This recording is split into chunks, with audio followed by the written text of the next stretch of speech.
ఎన్నిసార్లే చూస్తాం. అలాంటి సంచలనాల్లో రాజోలు ఎమ్మెల్యే రాపాక వరప్రసాద్ ఒకరు. వరప్రసాద్ గారు నమస్తే. నమస్కారం.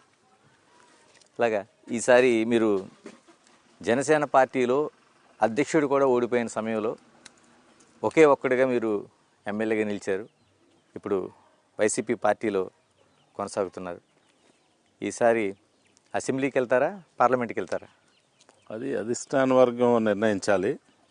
నేనైతే అసెంబ్లీకి వెళ్ళడానికి సిద్ధంగా ఉన్నాను. వర్క్ అంతా కూడా నేను అసెంబ్లీకి చేసుకోవడం జరిగింది. ఈ సంచలనాలకి నిలవైనటువంటి రాజోలు నియోజకవర్గం అనేది మాత్రం వాస్తవం. ఎందుకంటే 2009లో నేను శాసనసభ్యుడిగా పోటీ చేయడం జరిగింది. రాజశేఖర రెడ్డి గారు నాకు టికెట్ ఇచ్చారు. అప్పుడు పిఆర్పి టికెట్ అంటే స్టేట్లో మొదటగా నెగ్గేది రాజోలే అని చెప్పుకున్నారు.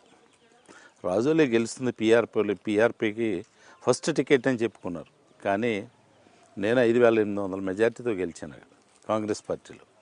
అప్పుడు కూడా సంచలనం పందాలు విపరీతంగా కాశారు. అంటే నేను గెలవను. 5800 మెజార్టీ ఆ రోజు